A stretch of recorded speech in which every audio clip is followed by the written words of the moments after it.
Halo teman-teman, ada berita bagus nih. Indonesia perluas negara penempatan atau negara tujuan TKI di saat ini atau mulai tahun depan ya. Ini menyusul karena adanya beberapa negara yang menolak kedatangan TKI.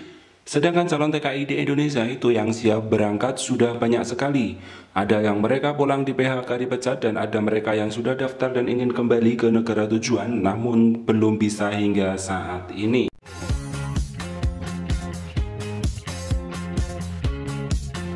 Teman-teman dimanapun berada, selamat pagi dan selamat siang. Semoga hari kalian hari ini adalah hari bahagia. Ini ada berita informasi yang menarik dari Indonesia ya.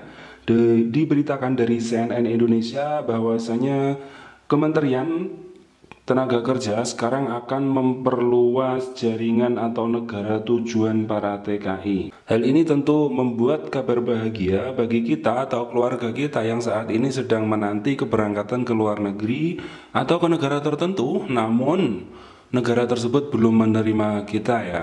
Jadi dengan adanya aturan baru atau negara tujuan baru yang gajinya kompetitif atau bahkan lebih besar, itu akan membuat negara-negara lain yang sudah menerima TKI saat ini mempertimbangkan untuk tidak memperlakukan TKI dengan baik dan benar. Semoga saja negara-negara tujuan nanti yang baru itu akan memberikan kesejahteraan, gaji, dan juga perlindungan kepada TKI yang bagus ya.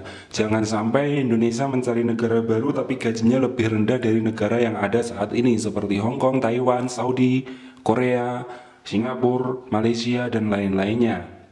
Dan semoga pula negara baru nanti mudah prosesnya dan kita semuanya bisa ke sana untuk mencari kesuksesan. Nah, beritanya dari CNN ini akan saya bacakan. Kementerian Tenaga Kerja bakal fokus memperluas penempatan tenaga kerja migran Indonesia atau TKI pada tahun depan. Ini diberlakukan karena banyaknya tenaga kerja migran yang di PHK dan kehilangan pekerjaannya sejak pandemi COVID-19. Prioritas pada sektor formal ini akan kami kejar karena beberapa negara sudah melakukan pembicaraan dengan Indonesia untuk memperluas di luar negara-negara yang konvensional, kata Menteri Ketenagakerjaan Ida Fauzia kemarin tanggal 11 bulan 12 ya. Namun ia tak menyebut negara mana saja yang sudah melakukan pembicaraan tersebut karena ini urusan diplomasi, maka masih dirahasiakan dulu sampai MOU atau ketok palu. Selain terhadap TKI, dalam rangka mengatasi permasalahan PHK dan pengangguran karyawan akibat pandemi, Kemenaker gagal mengimplementasikan jaminan kehilangan pekerja JKP yang merupakan skema baru dalam jaminan sosial ketenagakerjaan Jamsostek. Ini di luar pembahasan tadi. Ida menegaskan program tersebut tidak akan mengurangi manfaat program jaminan yang sudah ada seperti jaminan pensiun, jaminan kematian, jaminan hari tua, dan jaminan kecelakaan kerja. Nanti akan ada cash benefit, akan ada akses informasi pasar kerja dan pelatihan kerja. 3 itu yang dibutuhkan oleh teman-teman yang mengalami PHK saat ini. Kemudian Kemenaker juga akan memperluas kesempatan kerja dan pengembangan kewirausahaan dengan sasaran para pekerja yang keluar dari sektor formal dan ingin bekerja di sektor informal.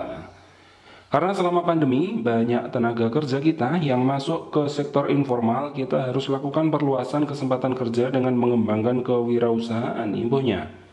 Selanjutnya adalah mengintensifkan sistem pengawasan jaminan sosial untuk memastikan pekerja terlindungi dan terpenuhi hak-haknya. Saya kira hal yang perlu dilakukan adalah dialog sosial, pengawasan dan dialog sosial di mana kita tahu pengusaha dan pekerja tidak mau ada kondisi seperti ini, maka intensitas dialog sosial sangat diperlukan. Nah, kawan-kawan BMI, semoga saja ada negara baru yang gajinya lebih gede dari yang saat ini ada ya. Contohnya di Australia, kalau Indonesia resmi buka kerja di Australia, selama ini memang banyak sih yang bekerja di Australia. Cuman kan tidak secara resmi Indonesia itu mengirim TKI ke Australia, mereka itu melalui badan-badan swasta yang bisa bekerja di Australia atau pekerja-pekerja terampil. Semoga kedepannya ada TKI ke Australia atau ke negara lain yang gajinya luar biasa ya.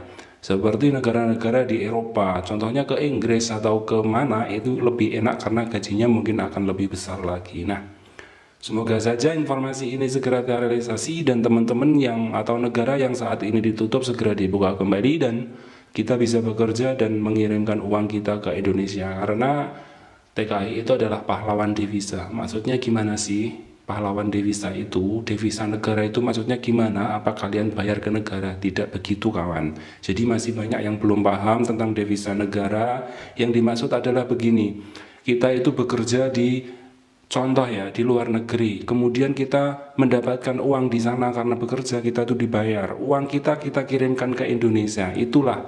Jadi uang di Indonesia itu bertambah karena kita bekerjanya di luar negeri, kita habiskan uang kita di Indonesia, kita belanjakan di Indonesia, otomatis peredaran uang di Indonesia itu akan bertambah terus. Dengan peredaran uang bertambah, maka negara akan diuntungkan dari pajak dan lain-lain.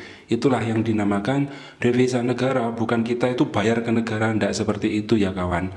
Jadi Indonesia itu sangat bersyukur dengan adanya TKI, karena mereka bekerja di luar negeri, uangnya dibelanjakan di Indonesia, otomatis peredaran uang di Indonesia akan besar. Dengan seperti itu, kebutuhan terhadap rupiah akan besar. Maksudnya kebutuhan gimana? Kalau kalian gajinya dolar, kemudian kalian kirim ke Indonesia, kan otomatis harus dibelikan rupiah. Nah, rupiah akan dibeli, akhirnya dibutuhkan. Semakin banyak TKI, rupiah akan dibutuhkan semakin besar, dan itu yang akan membuat negara dan keuangan negara itu bagus. Itulah pahlawan devisa itu di situ tempatnya, bukan kita ke negara itu bayar. Kita nggak bayar ke negara kecuali ya pajak-pajaknya aja itu. So, sayo semuanya yang bekerja di luar negeri, jangan patah arang. Semoga kalian sehat dan dihindarkan dari segala penyakit. Selamat bekerja, salam sukses.